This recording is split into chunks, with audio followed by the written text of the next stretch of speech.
Hi everyone. Welcome to Leisrealtalk. Hello. You guys can hear me? Okay. Last Saturday was Taiwan's election day, and I did a program on PLA. Some of you expressed your interest in having me talk about the Taiwanese election, and I thought about it. I want to talk about the profound impact the Taiwan election of 2024 has on China, U.S., and also geopolitics. So today's topic will have three parts. First, I'll talk about how the Taiwan election has offered mainland Chinese um, hope and inspiration in seeing their future. And then I want to talk about the lessons that the Americans can learn from the Taiwanese. Last but not least, I want to talk about why Beijing's One China narrative should be brought to an end. Um, so I don't know if people can hear me. Yes? Hello? Hi? Okay. Still learning English. Okay. Hi, Nick. Furry. Okay. All right. So I think you're probably interested in seeing Beijing's response. Uh, After the election, Beijing has been quiet for the most part, unlike the previous two Taiwan elections in 2016 and 2020, in which CCP mobilized its massive online trolls in attacking Tsai Ing-wen. This time, Beijing's response has been muted. On January 15th, that was yesterday, the website of CCP's mouthpiece, Qiushi magazine, which is a magazine that belongs to the CCP party school, I think. But it's a magazine that Xi Jinping likes to publish articles or from time to time. So it's an important magazine for him. And the name is called 求实 or Seeking Truth. It published part of Xi Jinping's old speech from July 2022 at the Central United Front Work Conference. In the speech, he emphasized the need to give full play to United Front work in Taiwan, Hong Kong, Macau, and overseas. Through its influence campaign, he said that CCP's strategy is to develop and expand the patriotic unification forces in Taiwan to push for complete unification. Now, Xi's old speech was published 2 days after the election of William Lai, whom the CCP strongly opposed to the presidency. Drawing the attention of observers. They say that it may indicate CCP's Taiwan strategy for the next phase post-election. I think that observation has carries weight because this is so far the only substantial response that mentions Taiwan or that mentions Taiwan's strategy in unification post the Taiwan election. So I think it has some weight. So Beijing was said to have spent tens of billions of yuan trying to influence Taiwan's election, but the Taiwanese withstood the interference. Taiwanese people's determination to nurture a fair election is impressive and has inspired the mainland Chinese. People in mainland China, despite the Chinese government, the official media has been very quiet. It has not allowed large public debates on Taiwan's election, but that doesn't mean that people weren't watching it closely. The most important impact Taiwan election has, I think, is that it has destroyed CCP's false claim which said that Western democracy is unsuitable for China due to cultural differences. And the excuses the CCP has used in defending itself or defending its rule is that democracy causes chaos and is inefficient because people often are engaged in debates. And one example that the CCP uses is, for example, the BML movement in 2020 and also the 2020 US elections. However, what happened in Taiwan on January 13th broke that fallacy of CCP. It has inspired mainland Chinese to believe that a democratic China is possible because it has happened in Taiwan. The day before the election, all three candidates held large rallies. I mean, when I say large, they are, some people estimated that they were at least 100,000 people at the rally. Let me show you pictures. So for example, this one, who was this one? I covered my screen. I can't even see the picture. I think this one is the KMT, Hou Youyi's rally in Xinbei City. And then this one is William Lai, DPP's rally. You can see how many people there were. I mean, and this one is impressive. This is the People's Party. And they were able to grab the space, the public plaza in front of Taiwan's presidential palace.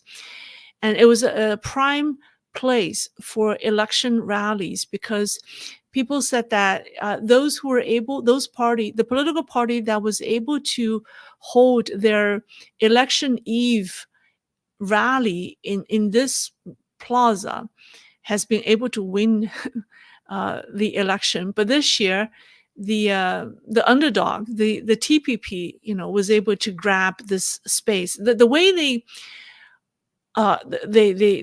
grab the space is through online, I think, application. Like I think a month before the event date, the Taipei government open the process for people to apply, I don't know, I think permit online to get the space. So they were, all three political parties, all three candidates had their online team trying to beat out the other two to be the first that apply for this space. And I think TPP has more young supporters, so they're more technically savvy, so they got the space. So it was an open fight, first come first serve. So TPP got the space, so it was able to hold a huge rally in this plaza. I think I have a picture of this. Yeah, here's the plaza in front of the presidential palace where the president of Taiwan works. I think his cabinet also works in this building. But anyways, so you could see how many people there were. And then the rallies between these two, between the rallies between the DPP and then the KMT were held in the same city, in Xinbei City, in two separate stadiums, and they were 1,400 meters apart. So they were so close. So the supporters inevitably will be, mingling with each other, and they were peaceful. And that's very impressive. And despite months of vigorous campaigns, after the election result came out, William Lai's opponent, the KMT, and the DPP, and their supporters, they didn't challenge the election results. There were actually a total of 16 political parties and their candidates that participated in the election. So far, no other candidates questioned the results of the election either, despite the vigorous campaigns but before January 13th. And around 8 p.m. on election day, both KMT and TPP candidates ceded their losses. And Hou Youyi thanked his supporters and bowed to them 3 times. With tears in his eyes, he said, "I respect the final decision by the Taiwanese people." At TPP's campaign headquarters, its candidate, Ke Wen-je, said that he was fully responsible for having lost the election. Both of them called William Lai to congratulate him on his victory. And now, when it comes to William Lai, while giving his first speech after winning the election, he said that he would thoroughly study the political ideas and views of his two opponents and incorporate them into his policies if they benefit the country and the Taiwanese people. So the entire process is inspirational for mainland Chinese to watch, including some CCP officials, I think. Many young Chinese born in the past 20 or 30 years weren't even aware that the Republic of China still existed in Taiwan.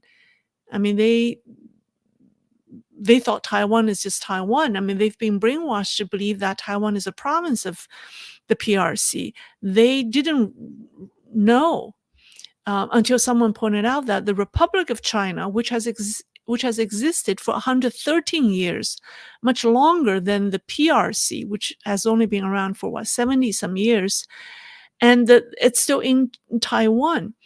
So some Chinese commented that the large rallies in Taiwan were quite festive because they don't fit in with the mainland Chinese notion of a political rally, because CCP's political rallies are very controlled and it's like one voice and everybody is so synchronized in doing some things. Whereas, rallies in democratic countries are just people who share the same political views getting together and having a good time, and they want to support their candidate. And there are singers, there are dancers on stage, performers. So the mainland Chinese were shocked to see that. So they were like, this is very festival. It's almost like celebrating the Lunar New Year. That's their comments. They're like, it defies their understanding of a political rally. So that's their comments. So I think Taiwan's election and these election events have opened mainland Chinese perspective on elections, the democratic process, and what they could mean to them and to China. And I heard that in Shanghai, some individuals burned firecrackers on January 13th to celebrate DPP's win. Of course, I can't verify that, but I think given the fact that there's so many Taiwanese living in Shanghai, I'm not surprised to hear that. Now, Taiwanese people's spirit in safeguarding their election, in defending their democratic process, is not just inspirational to the mainland Chinese. It's also inspirational to Americans. So I now want to talk about what we can learn, what Americans can learn from the Taiwan election. Now, Taiwan's voting system begins with its adherence to paper-based in-person voting. People are checked for their ID, and voted at over 17,000 polling stations. Paper ballots were used, which are then manually presented in public. They're announced, the public announced. In Chinese, we say it's 唱票. Like every ballot is, you have to say, vote for William Lai, vote for Hou Youyi, right? And then it's manually tabulated on a board. So the entire process is transparent to the public. This is very important to the Taiwanese public because without election integrity, Taiwan's democracy is very fragile because it has already been under attack by the CCP. So here I want to play a video. You might have already seen this, but there's a video that I don't know if you could hear the audio. I hope there's audio. Let me put this on. You will see how the votes, the ballots are tallied in Taiwan. Hold on, let me see. Can you hear? I think you can hear. Let me play this.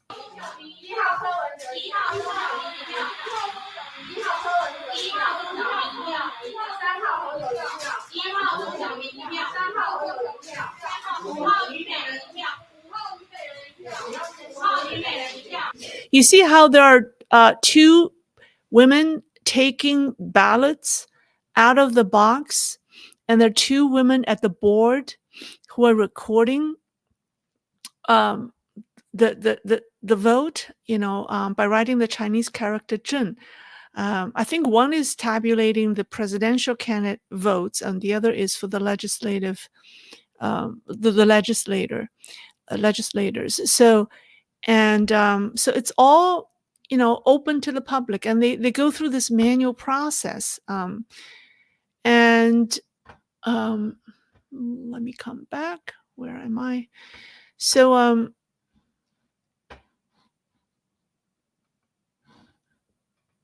so by the way, each polling station has one chief administrator, one chief inspector, at least eight administrators, and 2 to 3 inspectors. The administrators are members of the civil service, the government staff, while the inspectors are recommended by political parties. And then the inspectors of each polling station cannot belong to the same political party or parties. And moreover, political parties and media can send people to the polling stations to monitor the vote counting and tallying activity. And they can tally their own results because if they're sitting there, you could do your own tally. And they can also verify the results of the vote counting. So despite this very, very, you may say, backward and manual process, the speed of counting is impressive. The polling stations closed at 4 p.m. By 7 p.m., it was clear that William Lai was winning.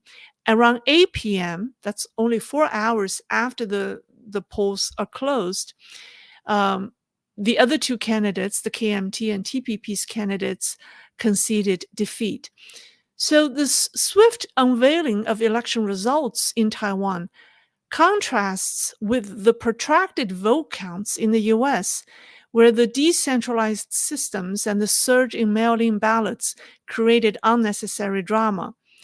With waiting comes uncertainties, right, which can be taken advantage of by people with the ulterior motives to create drama. So Taiwan's election process, I should say, has spared this unnecessary wait and is very efficient despite its manual process. And the other thing that's unique about the Taiwan election is Taiwan's legal voting age is 20. This decision is rooted in the belief that political maturity comes with age. U.S. voting age is 18. I think most Western democratic countries' voting age is 18.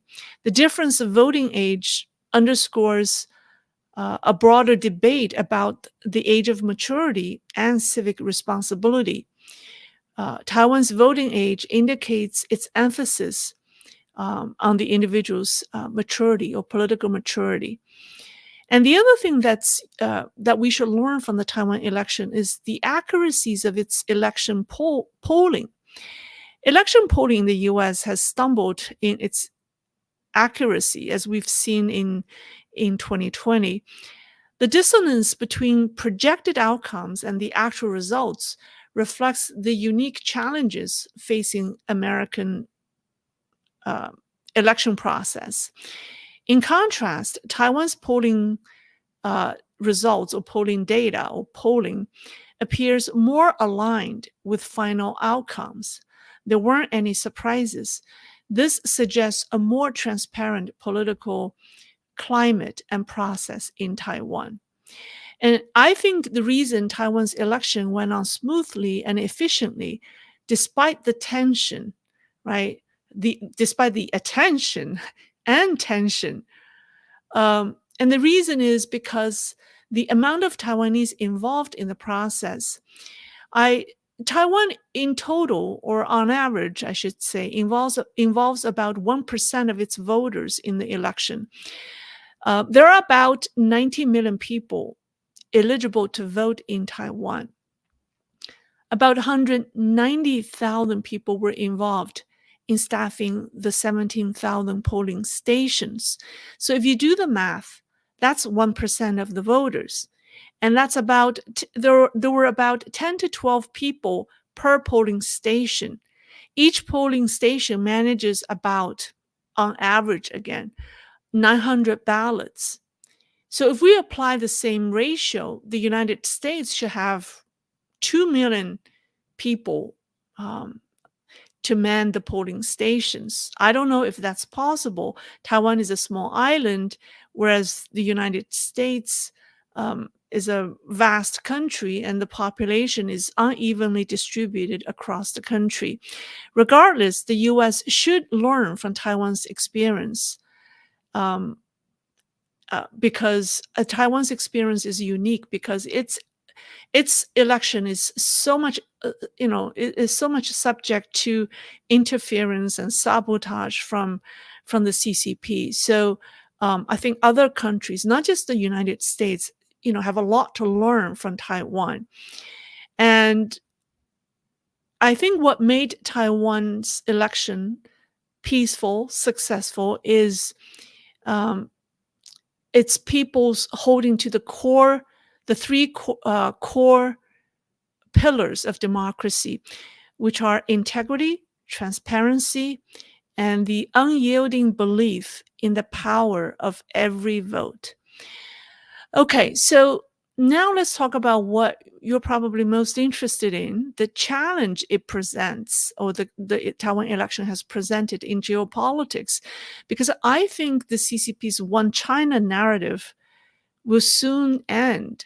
And this to explain this, it's kind of a little complicated, but I want to present it because this is I thought about it today. Maybe some of my thoughts are still preliminary, but I still want to present it. The 2024 election made history because it made history in Taiwan because it changed the pattern in which it changed the political or the election pattern in which Taiwan's president or chief commander has been alternating between the two major political parties, the KMT and the DPP, every 8 years. Right? Since Taiwan began general election in 1996, we've seen the baton has been passed from Li Denghui to Chen Shui-bian, and then to Ma Ying-jeou, and then to Tsai Ing-wen. With William Lai's victory, the DPP will extend its rule for another 4 years. That means at least 12 years, if not longer. And that's change. That's history making. So when you really look at that, President Tsai Ing-wen's political legacy, or President Tsai Ing-wen should be given the credit for DPP's success. It may be still premature to talk about Tsai Ing-wen's political legacy, but she should be credited for leading Taiwan to prominence amid the Sino-US competition. She certainly saw the opportunity for Taiwan in 2018 when the U.S.-China trade war began. And if you after the PRC replaced ROC to become the permanent member at the UN, Beijing has pretty much shut down Taiwan's diplomatic space. Taiwan became what some experts called Asia's orphan. For fear of annoying Beijing, other nations stayed away from touching the Taiwan issue, right? So Taiwan has become quite lonely in diplomatic space because of CCP's relentless pressure. However, President Tsai changed this and brought Taiwan to the center of international stage. But her biggest contribution to Taiwan, and the reason, or maybe you say the reason she was able to do this, in my opinion, was the fact that she transformed Taiwanese society into a more open and tolerating one. And this is crucial in the success of her party's 2024 election. And also this is crucial um, in holding a peaceful and successful election, right? Those of you who are familiar with Taiwan politics know that for decades, the KMT and the DPP were engaged in ugly politics. The KMT, I want to give you a little background. The KMT founded the Republic of China in mainland in 1911. They lost the civil war to the CCP and retreated to Taiwan. KMT is mostly supported by people who had a connection with the mainland, and there are those who were descendants of there are the descendants, excuse me. Sip of water makes me feel good. So they were mostly supported by the descendants of those who immigrated or migrated to Taiwan or who retreated to Taiwan in 1949. When KMT first landed in Taiwan, they weren't well received by the local people. So their relations with the native Taiwanese have not been easy.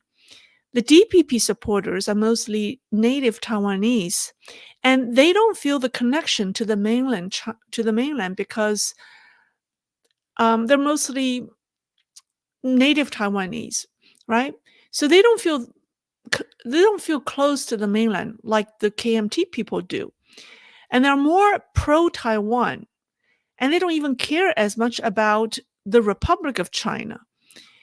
Some of the DPP supporters don't like to hold the ROC flag, and they hold their party's flag instead.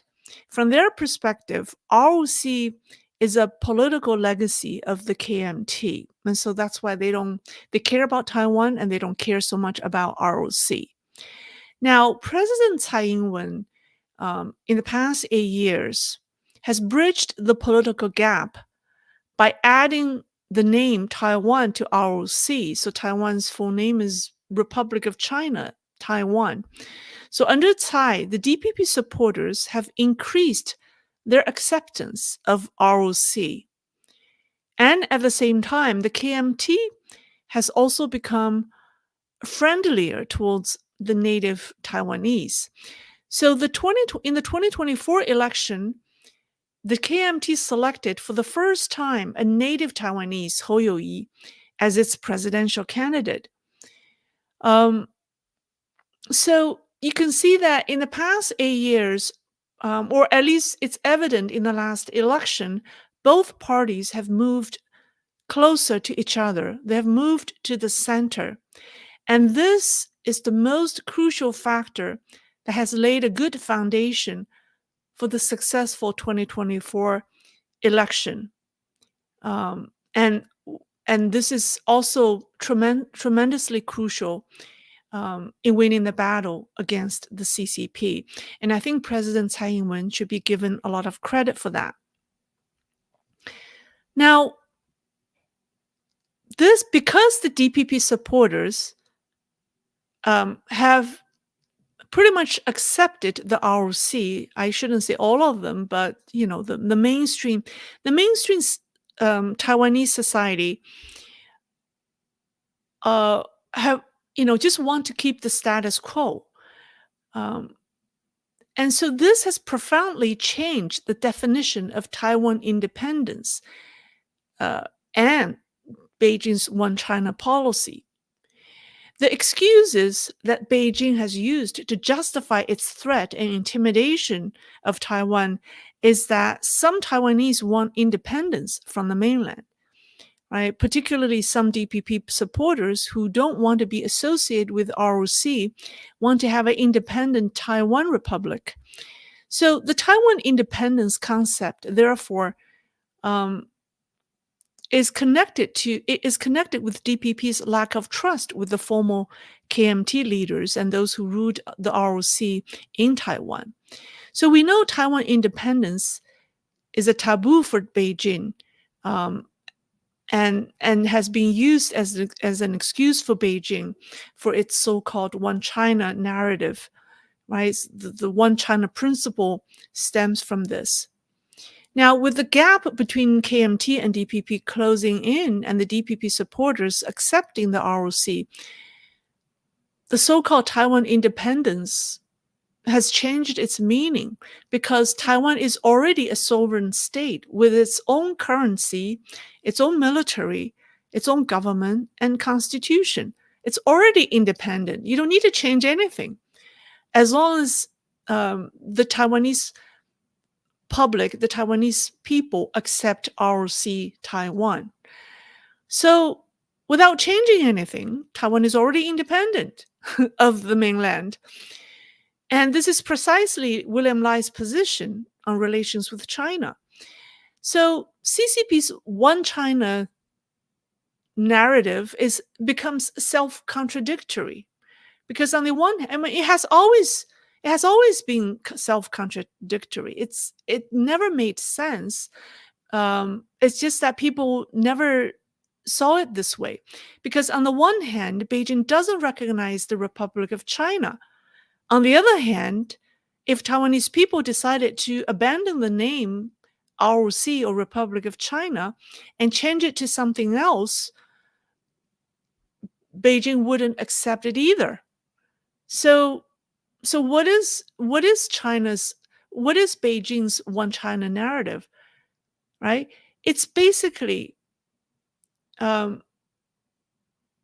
Beijing's One China principle or narrative isn't allowing Taiwan to maintain status quo.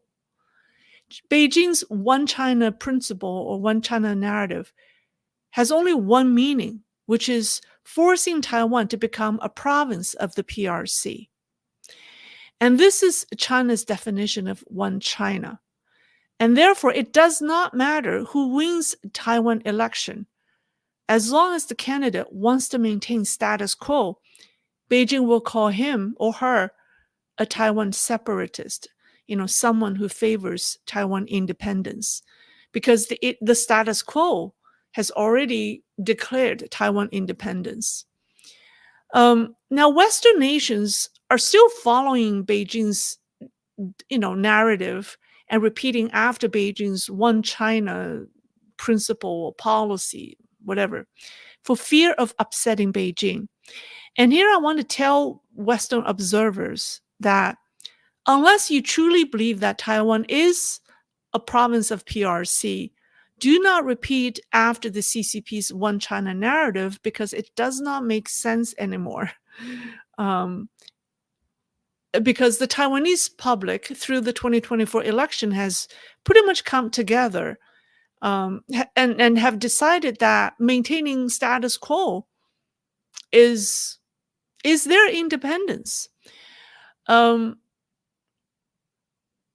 the so-called Taiwan independence movement, the way the CCP interpreted is gone. It's no longer applicable.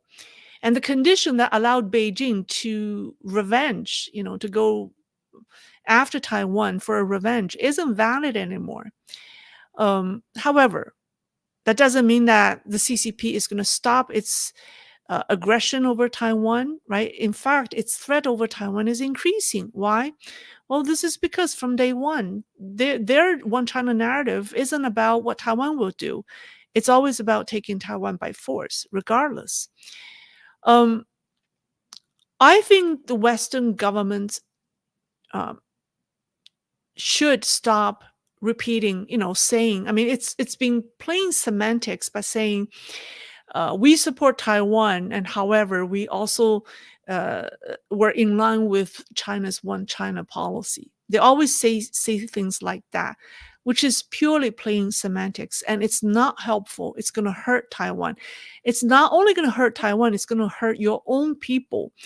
I saw people use this analogy, and they say Taiwan is like a single woman, and her next door neighbor is a rapist, right, with a notorious reputation, whose name is the CCP. And he claims that Taiwan belongs to him. CCP forces everyone in the neighborhood to admit that Taiwan cannot be independent and that Taiwan belongs to him. The other neighbors are concerned with Taiwan's safety and all want to protect her. But here's my question. How can they protect Taiwan if they all repeat after the CCP guy's narrative that Taiwan belongs to him? When they repeat after the one China narrative, they're essentially admitting that the rapist owns that single woman. I think the villagers should stop playing semantics, and they should just tell the CCP straight to behave, or there will be consequences. I said this over and over. I said, when a group of gentlemen are engaged in a fight with a ruffian, they're not going to win if they're afraid to upset the ruffian. I think the 2024 Taiwan election has profoundly changed geopolitics because it has encouraged the mainland Chinese to see, to believe that they will have that their country can be a democratic one. I think this is the most significant impact. There's so many Chinese scholars, the elite class of China are desperately looking for a solution for their country. And same with the rest of the world. People are wondering what China will become after the CCP. And Taiwan offers that answer. That Taiwan's democratic process started only less than 30 years ago. But look at how much they've accomplished so much. And they're doing this so well, even ahead of the United States in some aspect, right? So that's the most important significance. And I think the rest of the world should really give Taiwan the respect it deserves for going through this intense, sometimes crazy election process, but having the election landed so smoothly. And I think it deserves a lot of respect from other democratic countries. And I think people should, stop fearing upsetting the CCP and stop using that one China narrative. And I think this is the most significant impact the Taiwan election has. All right. Before I take any answers, I want to ask your opinion on something. I was approached by a fan who wanted my advice on his personal situation, and he he has been helping a young Chinese woman in China. He's an American, and he's been helping a young Chinese woman in China for the past 3 years. And the two have grown close, and I think maybe romantically involved. But he's trying to get her out of China, but is not sure if it's safe for him to go to China. So he wanted my advice, and I have been a little apprehensive about giving advices because I understand it's a personal matter, and I, I don't want to uh, influence people's personal decision when it comes to a matter of such grave importance. And also, I don't know I'm knowledgeable enough to make a comprehensive assessment of the situation.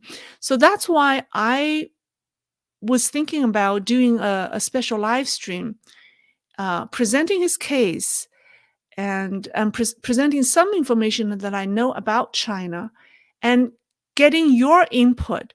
I want to do a fans forum through this in a live stream program and getting your feedback and your suggestions. And I think your collective suggestions and feedback to him will be more meaningful and accurate than mine because, I mean, as a group, it's, anything we offer is more objective and well-rounded.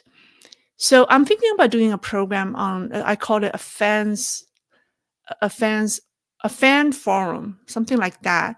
And maybe we could talk about, uh, should he follow his heart to China? Something like that. Uh, because I do want to help him. And yet I feel like I'm not the right person to to give him all the advices. So let's do a vote, a survey here to see what do you think. Are you interested in a program like that? And I think the topic uh, does. I mean, what we'll discuss definitely involve the current situation in China, geopolitical situations around the world, what's really happening in China. And I think there might be other people who are in similar situation. Oh, sorry, I don't need this as him. But I'm just not sure because I've never done this. I don't know. I want to know what you guys think. So can we do a vote? Chris, can you post the vote so we will see what people say? Uh, uh, Lei, be very careful. Your default should be to not get involved in that stuff. Who knows the ramification? That's exactly my concern. That's exactly my concern. So in the beginning, I was very skeptical, but as he wrote to me, I feel to some extent responsible, but I don't know how to help him. So that's what I want to come to you. I mean, the most I can do is get everyone's input and present your views, and that's what I can do to help him. Because I agree with you, I cannot make any uh, suggestions or advices that I think can. Uh, uh, so I don't know. That's just my thought. Please let me know what you think. No way. No. Nah, you're not responsible at all. No way. The people is 80 to 20, the poll. Let's wait a little bit. I cannot see the poll in this for some odd reason in this online chat. I don't know. So let's wait a little bit. Yes or no? Moonwalker, if this person you mentioned is afraid to go to China to meet this girl, then he could meet her in a nearby country like Korea and leave from there and just make sure she's real and not a fraud. Uh, yeah, my concern, I was concerned that it was a fraud, but obviously it was not.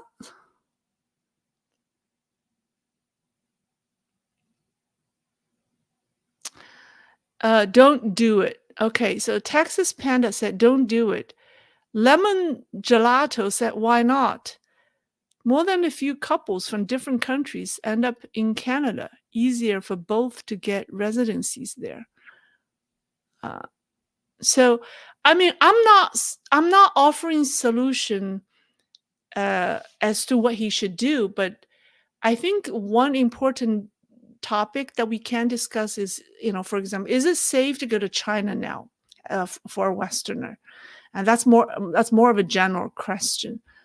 Uh, so, and we may not get a yes or no answer, but I think the discussion will help us evaluate the situation in China. All right. So can someone tell me the survey results? How what percentage said yes and what percentage said no? I'm just curious. She's a plant. Yes, 75%, no, 25%. Okay. Uh, you can do it as a generic subject. Just do not personalize. Yeah, I will not mention. I'm going to do it as a generic topic. I will not mention any names or be that specific. Just okay. Okay. Why ask you? Okay. All right. Okay. All right. Well,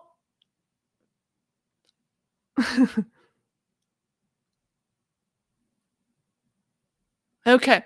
All right. That's it. That's enough on the subject. And if you have other things you want to say, you can email me and let me know what you think. I truly want to help a fan, but I'm afraid that I could, you know, give him the wrong advice. All right. So Thomas Waldron, I will probably never go to China again. Too easy for something to go wrong. David Lopan. Oh, David, you're back. Welcome back. We were talking about you. I'm so happy that you're back. Hey, this is the best news today. Aren't guys? Aren't you happy that David Lopan is back? And yes, all right. Um, Mitsu. It was just announced about China's latest shadow bank crashing, which has 500 billion in assets, but 32 million held. Will you be covering the impact? Seems like China's black rock. Yes, I want to talk about that. Um, it's like a movie drama. You know, the founder of that company, Zhongzhi, died in a heart attack 2 years ago. So it's very the story is very, I think it's very convoluted, shall we say. I want to talk about it. Um, John Samson, Lei, nobody's safe in going to China these days.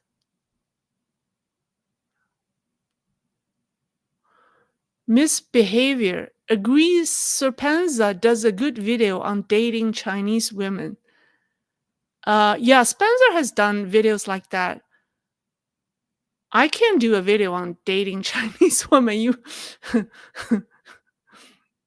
um I think it would be good to because my channel is dedicated to geopolitics and I don't do social topics like Serpenza does. But when the fan approached me with his question, I feel obligated of helping him. So let me know your thoughts on that subject. Peter, if we have all the details of the viewer's relationship, we can help to understand if it's a fraud or not. Well, thank you. Thank you for that. Brian Smith, yes. Uh, okay. Ed C. Do women in modern day China cook well? Depends on where they're from. I know that women from Shanghai don't cook. Somehow women in Shanghai are very spoiled. I don't know why. And men in Shanghai are very good chefs. Um, but I cook, so maybe I'm the exception. That's just a joke. All right. Um, do a show on not dating Chinese women. Um, Well, I think it would be better if a man does that show. How can I do a program on that? It will be I will be hurting other Chinese women. So it would be difficult for me to do that, right? Anyways, uh, Marco Polo. It would be a nice detour hearing your thoughts on dating Chinese girls. Uh, okay. I don't know if I have a lot of advice that I could offer in that area. Very minimal. Very, very minimal. Uh, and maybe I could offer some advice. I'll think about it. All right. DB Lei, do you think the basis for the fear of upsetting China is rooted in financial entanglements? If the financial entanglements are gone, will the tip towing to Beijing also be diminished? Good question. I think you're right. I think uh, it's the ultimate question of, are we willing to pay a $3,000 iPhone when it's made in other parts of the world? Right? Are we willing? Are the public, are the Western consumers willing to pay a $3,000 iPhone as opposed to a $1,000 one when they move their production or manufacturing bases out of China? I mean, that's the ultimate question. And as voters, we need to let our government know our thoughts. And first of all, I think the fact that Apple has a new iPhone coming out every year, I think is crazy. I mean, how many people are going to upgrade their iPhone every year or every other year? These things aren't cheap. They're over $1,000. They should be made to last. I think how fast these tech companies, come up with the new products is crazy.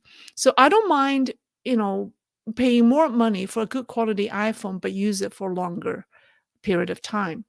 Um,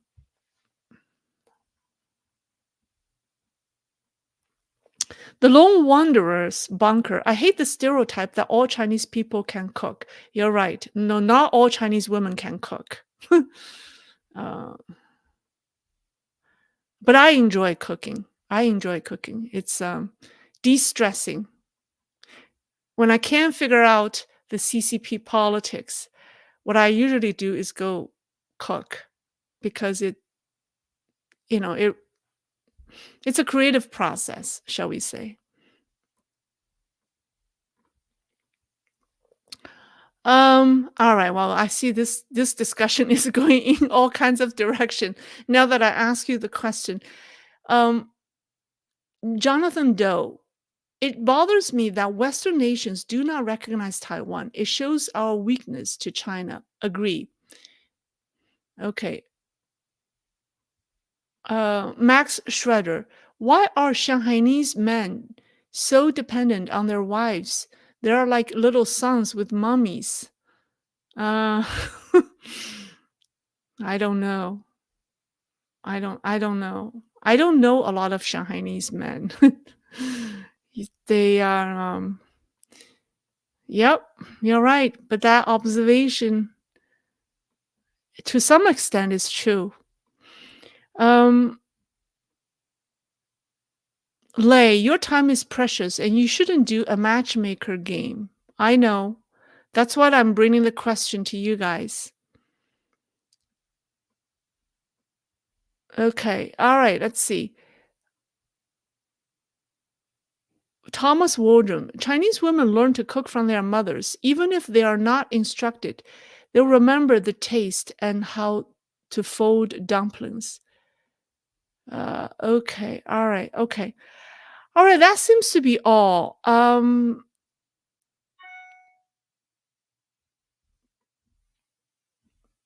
Okay. Is that it? Okay. Drew. Okay. Here's a question for me.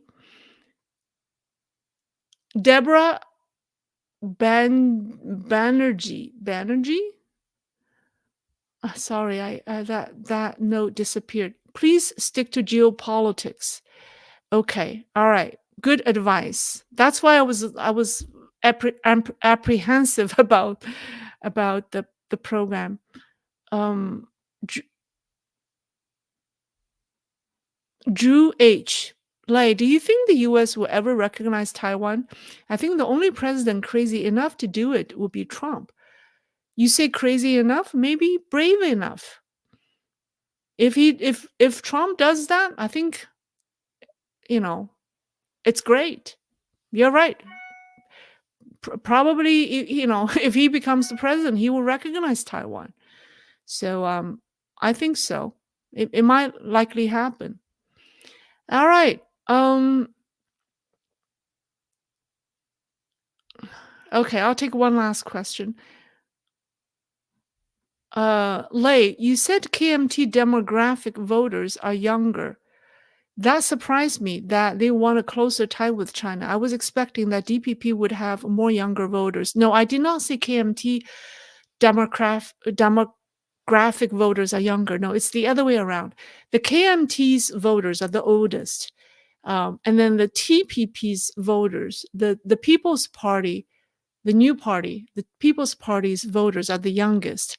And then the DPP voters are the middle age. They're in the middle. The DPP appeal to, I think, both younger and older voters, but a lot of them are the middle-aged group.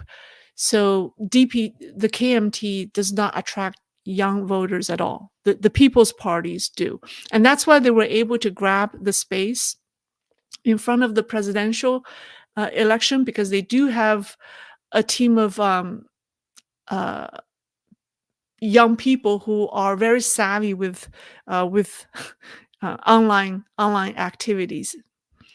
All right, so Mark Pollard, do you think that Taiwan will continue to move towards the U.S. in trade, or that the U.S. will keep Taiwan at arm's length to try to establish their own supply chains? I think Taiwan will continue to move towards the U.S. in trade. Taiwan's export. Sorry, I saw today there were some statistics. There was some data that came out today that analyzed Taiwan's import and export. The trade between mainland China and Taiwan has been reduced, but Taiwan's export to the EU and the US has increased. So I think Taiwan will continue to move towards the US. Um, Robert Watkins Jr., greetings and salutations. I'm a political science major at WSU. I would like to ask your perspective on the division of Chinese people who like America in general. Any thoughts on why? Chinese people who like the division of Chinese people who like America in general, and any thoughts why? Division. I'm trying to understand your question. So are you asking how Chinese people are divided on their view of America? Um, hmm. It's very difficult to get Chinese people's view because, first of all, surveys in China aren't realistic at all because people don't speak their mind. They don't offer their real opinions because they're afraid to speak up their mind. So, and surveys on what do the Chinese people think of the United States isn't a reliable source to offer us any insight into what Chinese people think of the United States. But there are always people. What I can say is the US, represents, freedom. It represents wealth. Um, most Chinese parents want to send their children to study in the United States.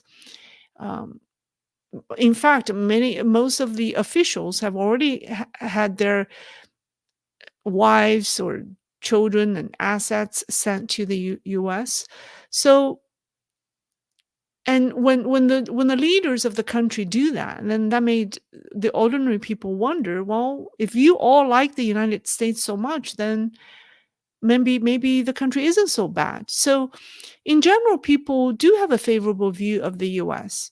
However, some people would say that they're against the US or say awful things about the US because they want to be in line with the political narratives. So this division isn't real. This division is the division between the narratives and then the real opinion.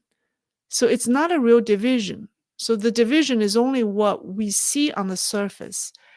Um, that's what I can say about your question. Maybe you can ask me in a different way so I can better answer that.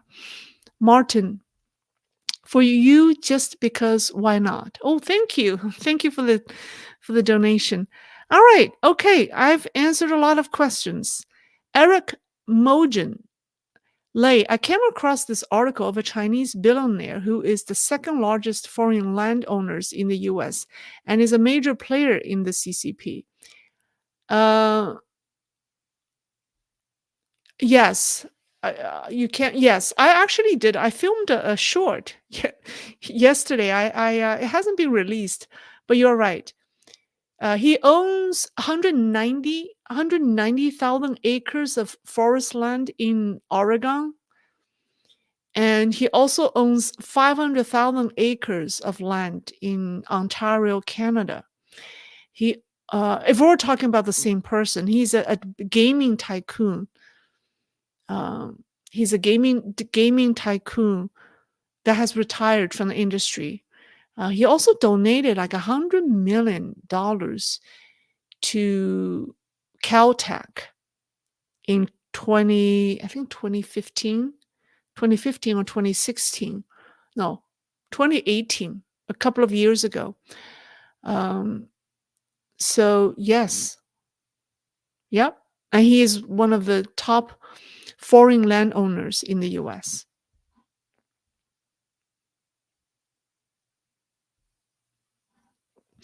Nick Furry. I had a fallout with friends in Asia because I support US and they support CCP China. What do you think? Oh, that's natural. It's expected. I assume you are an American. Well, as American, you support your country. And if they support China's CCP, that's understandable. So there's nothing wrong with that. It's very natural, right?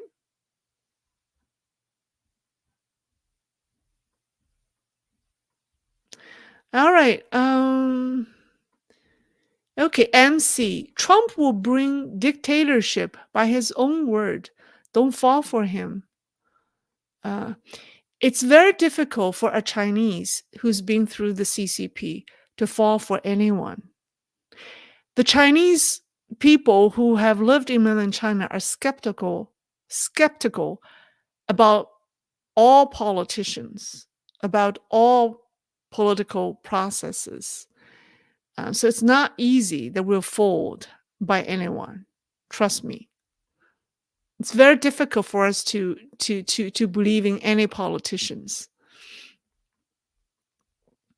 All right. That's all. Well, thank you very much for joining me. And I'll see you next time. Okay, bye-bye. I'll think about if I should do a program on the questions that. Oh, here's David Lopan. He sent me a question. Hi, David. Is there any way the UN could or would revert Taiwan back to its 1971 status? Oh, it's gonna. But the UN is being controlled by Beijing now. At this point, no. I don't think the UN would revert um, back to Taiwan to say, oh, sorry, we screwed up. um, no more PRC. We're going to welcome ROC back to the UN. No, I don't think they can do that. I think it's going to start a war. And plus, the UN is under CCP's influence a lot. All right. Thank you. Thank you, everyone. And I'm so glad David Lopan is back. Welcome back. And wish everyone a great Tuesday evening or Wednesday. I'll see you next time. Bye-bye.